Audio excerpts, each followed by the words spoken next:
The farm that remembered her name. Clara Everson was 75 the autumn she realized the land had forgotten her. She stood at the kitchen window of the old farmhouse, coffee gone cold in her hand, watching her nephew Travis drive the new John Deere across the south field. The tractor was bright green, still wearing the dealer stickers, bought with money he said came from a little side deal on the timber. Clara had not seen a single check. The timber had been hers, 90 acres of mature pine her husband Henry had babied for 40 years. Henry had died in March, sudden as a snapped fence rail. Travis had arrived the day after the funeral with 2 duffel bags and a smile that didn't reach his eyes. "Blood looks after blood, Aunt Clara," he'd said, hugging her too tight. "You can't run 300 acres alone." That was 8 months ago. Since then the house had filled with the smell of his cheap cologne and the sound of his boots on her pine floors at all hours. The farmhouse that once rang only with Henry's quiet humming and the tick of the grandfather clock now shook with Travis's music, his shouting into his phone, his friends who called her, "Ma'am," while raiding her refrigerator. Clara had said nothing. She had learned, over a lifetime of being the quiet one, that silence was safer than argument. People mistook it for agreement. But the land itself had begun to speak. She saw it first in small things. The north gate left open so the cows wandered onto the county road, the mineral feeder never refilled, the fence rows growing up in briars. Then came the bigger wounds. 40 acres of loblolly gone from the back ridge. She found the stumps one morning when she walked farther than she had in years. The logger had paid Travis cash, no paperwork. Clara found the roll of hundreds stuffed in a boot in the mudroom like pocket change. She stood among the raw red scars that morning and felt something shift inside her chest. Not rage, not yet, but a cold, clear recognition.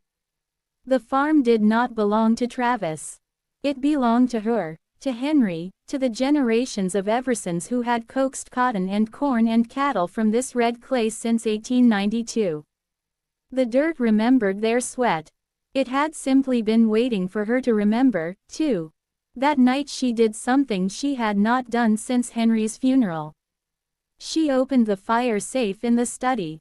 Inside lay the thick manila envelope she herself had carried to the courthouse dozens of times when she worked there as deputy clerk of deeds, 1968 to 2008. 40 years of watching people sign away farms out of grief or guilt or fear of being a burden. 40 years of seeing the wrong names written in the grantee blank. She pulled out the original warranty deed from 1892, the survey from 1934 when Henry's father bought the adjoining tract, the satisfaction of mortgage from 1987, and, most important, Henry's will, signed and witnessed 6 weeks before he died. Everything in her name alone. Travis was mentioned exactly once. "To my nephew Travis Ray Hill, I leave my pocket watch and the sum of $1, that being sufficient." Clara sat at the desk until the grandfather clock struck 2. Then she took a fresh legal pad and began to write in her neat clerk's handwriting. The next morning she drove the old Ford pickup, still in her name, still insured by her, to the courthouse where she had worked for 4 decades. The new girls at the counter didn't recognize the silver-haired lady in the faded chambray shirt until she laid her driver's license down. "Clara Everson," the youngest clerk gasped. "Miss Clara, we thought you'd gone to glory with Mr. Henry." "Not yet, sugar," Clara said with the first smile she'd felt in months. "I need some forms." By noon she had filed a notice of revocation of license to occupy premises, a criminal trespass warning to be served on Travis Ray Hill, and a lien pendens on all 312 acres in case he tried to sell another stick of timber. She paid the filing fees out of her own purse and asked that service be done by the sheriff himself. She knew Sheriff Delgado from the days when he was a deputy with coffee stains on his tie. That afternoon she went to the company op and bought new padlocks, no trespassing signs, and a gallon of barn red paint. She changed every lock on every gate and building herself, her hands remembering the work even if her knees complained. She painted fresh red X's on the signs and nailed them high. Travis came home at dusk, drunk and loud, music rattling the windows of his jacked-up Dodge. He stumbled out, saw the new padlock on the main gate, and began to scream her name into the dark. Clara sat on the porch in Henry's old rocking chair, shotgun across her lap, not loaded, just present, and waited. When his silhouette appeared in the headlights, she spoke calm and clear. "This is private property, Travis. You are no longer welcome. Sheriff Delgado will be by in the morning with papers. You got till noon tomorrow to remove yourself and anything that belongs to you. After that, you set foot past these fences again, you'll be arrested." He laughed at first, called her crazy, threatened to have her put in a home. Then he saw the steady way she held the shotgun and the new glint in eyes he had always dismissed as watery and old. Something in him seemed to shrink. He spat on the ground, climbed back in his truck, and roared away. Clara did not sleep that night. She sat in the kitchen drinking coffee and listening to the house settle around her like a faithful dog finally allowed back on the bed. At 8:17 a.m., Sheriff Delgado's cruiser rolled up the drive, lights off, respectful. He handed her the green return of service. "He took it real quiet," Delgado said, tipping his hat.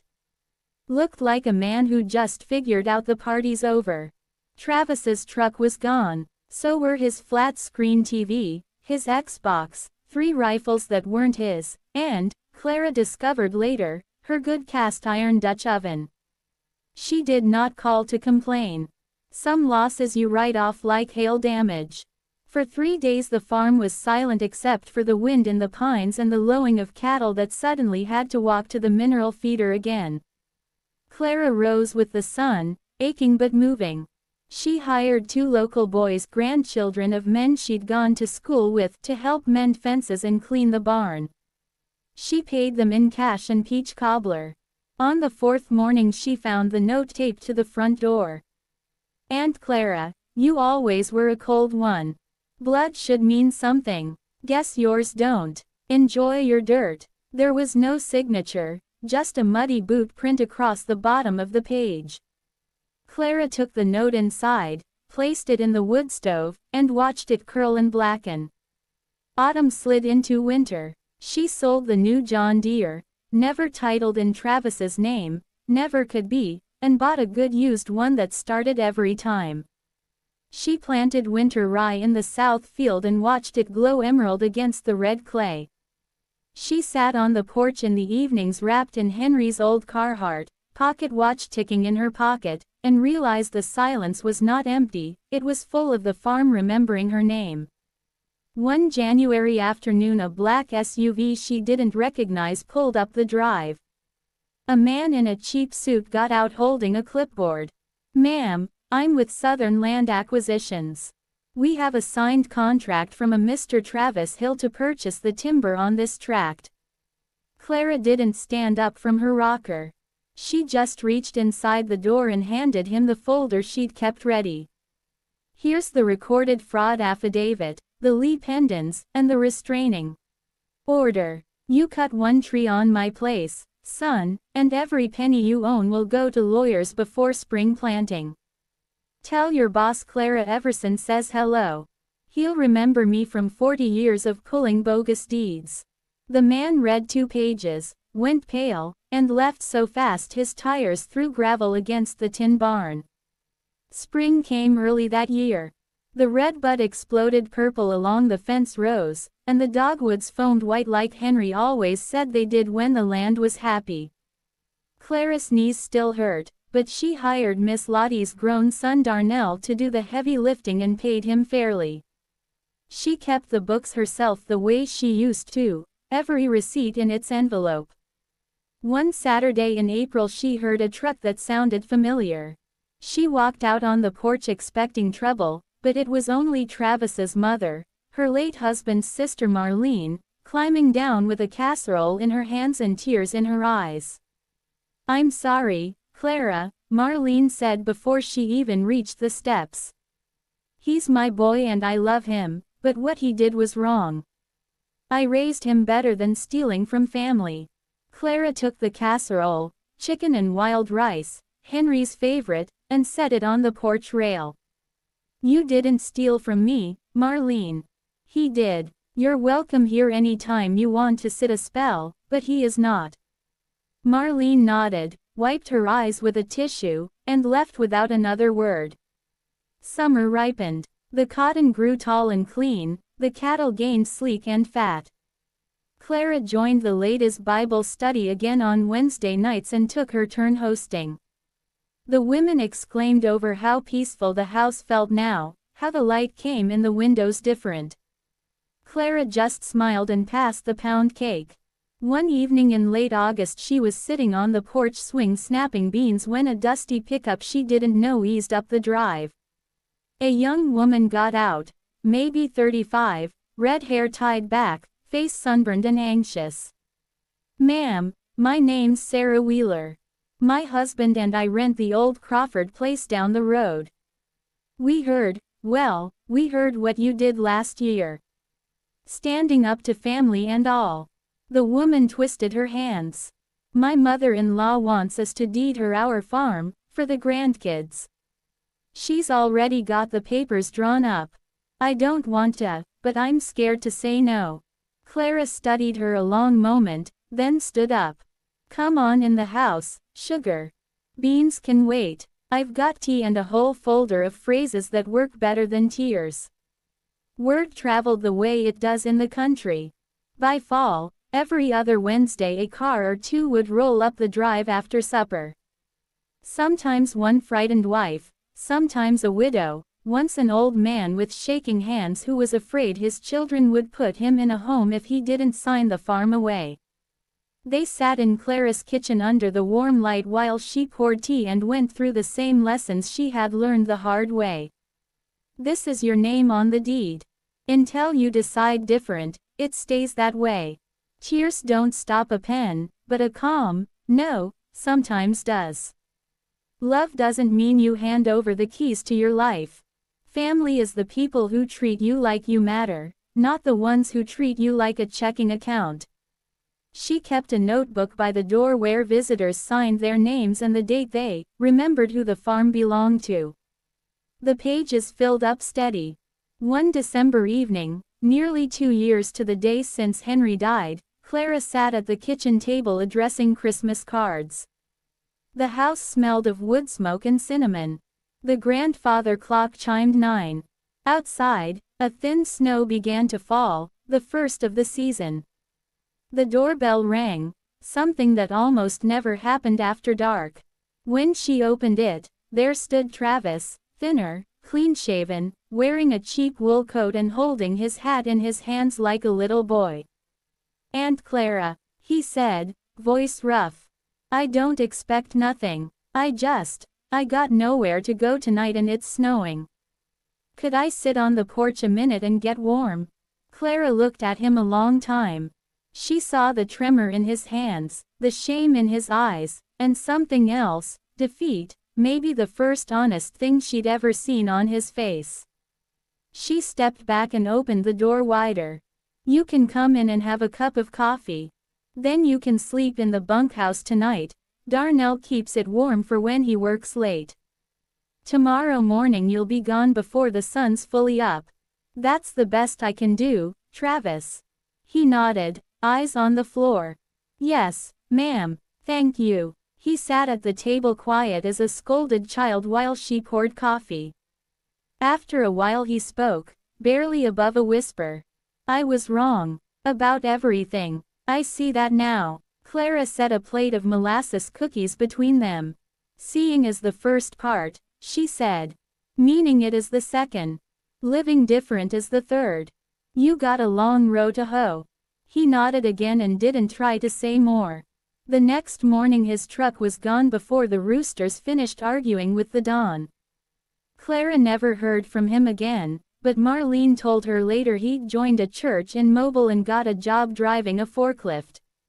Some rows, Clara figured, get hoed slower than others. Years slipped by. The farm thrived. Clara's hair went from iron gray to snow white, but her step stayed firm. The notebook by the door became 3 notebooks, then 5. Women, and some men, still came, though now they called first and brought their own folders. On the morning of her 85th birthday, Clara woke before sunrise the way she always did. She made coffee, walked out to the porch in her robe and boots, and watched the sky turn rose and gold over fields that were hers, truly hers, for the first time in her life. She pulled Henry's pocket watch from her robe, opened it, and listened to the steady tick. The land was quiet, but it was the quiet of belonging. The farm had remembered her name. And she had remembered that some things, land, dignity, the right to your own front door, are not inheritance to be given away out of fear or guilt. They are birthrights to be claimed. She raised her coffee mug to the red clay horizon and spoke aloud the words she now taught every trembling visitor who sat at her table. "This dirt has my name on it," she said, voice steady as the sunrise. "And as long as I breathe, it always will." Then she went inside to bake a peach cobbler, because Wednesdays still came around, and there was always someone new learning how loud a quiet no could ring across a farm that finally remembered who it belonged to.